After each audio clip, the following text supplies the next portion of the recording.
The Mummy is directed by Alex Kurtzman and stars Tom Cruise, Sophia Boutella, Annabelle Wallis, Jake Johnston, and Russell Crowe. Tom Cruise plays soldier of fortune Nick Morton, who uncovers an ancient Egyptian tomb buried under modern-day Iraq. This perplexes archaeologists, but Nick only sees an opportunity to make himself rich.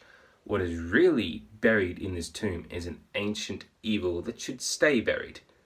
But it doesn't, because we have a movie to get through. Going to this movie, I was thinking, okay, this could be pretty cool, mainly because Tom Cruise. Tom Cruise is one of those actors where I do not care at all about his personal life. I just like him on screen. I'm a huge fan of the Mission Impossible movies, all four good ones. I loved him in Edge of Tomorrow, and he just proves that he is still one of the only major movie stars that you can actually see and think, okay, I'm on board. So that's all the expectations I had going into this movie. I mean, I kind of liked the 1999 movie when I was a kid. That level of expectation going to this movie was somehow worsened because Universal Studios decided to reveal several weeks before this movie came out that it's part of a connected universe called the Dark Universe. Ooh, and it's going to have all these classic monsters, and it's going to tie into all these things, and the Mummy is going to be the start of that universe. That was a really bad move, because this movie, because of that, doesn't feel like a movie. It literally feels like an advertisement for a projected future universe that Universal is just trying to create out of literally nothing. I don't get why they're doing it, and it bogs this movie down a lot. I was constantly watching and thinking, why are we doing this?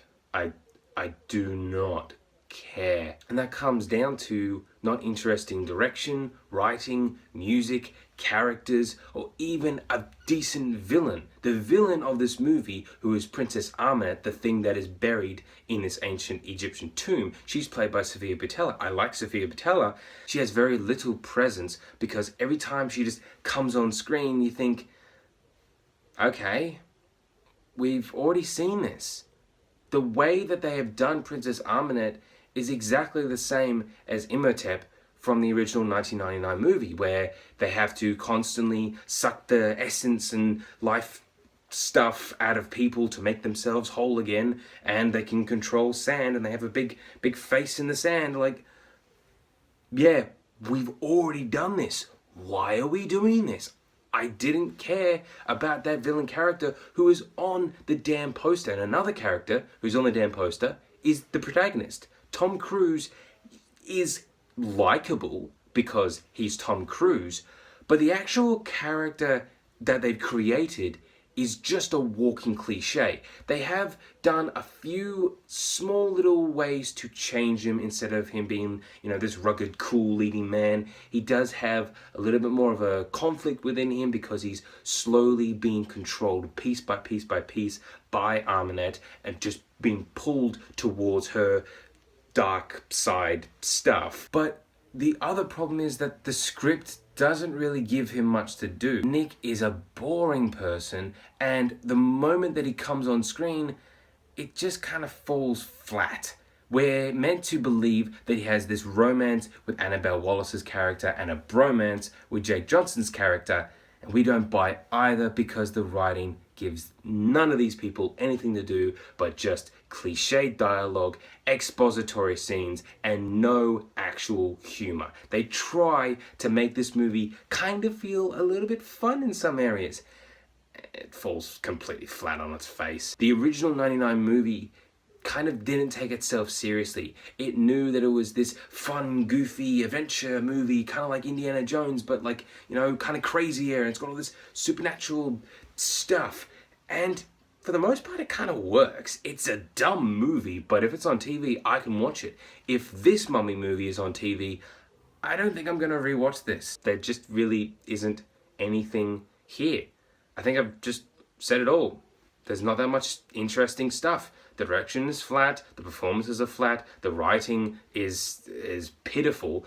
The music is, was there music? It was just a bunch of tones thanks to the composer, who's Brian Tyler, basically the most vanilla composer out there. You want to make your movie just sound like every other action movie out there, you hire Brian Tyler. I just don't like his work. I don't find it interesting at all. He's never created an actual decent theme for any movie he's ever worked on. There are a few neat action scenes, particularly the plane crash, which they actually shot in one of those zero-G planes, which that looked really, really cool. There is actually probably the best scene in the entire movie is them trying to escape in this ambulance, and there's this mummy zombie thing that tries to eat them, and that's actually a pretty fun scene. But the climax of this movie is nothing. The villain just is not a threatening force at all. She barely does anything. And there's an attempt at a twist, at something that's meant to make you think, oh, that's going to be exciting for the next couple of movies. Oh, yeah, I'm on board with that. I'm not. I'm totally not on board with the rest of these movies. If they're anything like this movie, I do not care. The Mummy was just another generic, middle-of-the-road action movie, very much like a lot of movies this year. And like those other mixed movies of this year, I'd have to say that you're probably better off watching The Mummy on a plane. So The Mummy, have you seen it? Please tell me what you think about it in the comments below. There are going to be videos linked down here or one over there. For more Mr. Movies, please press my little face right there. Thanks for watching.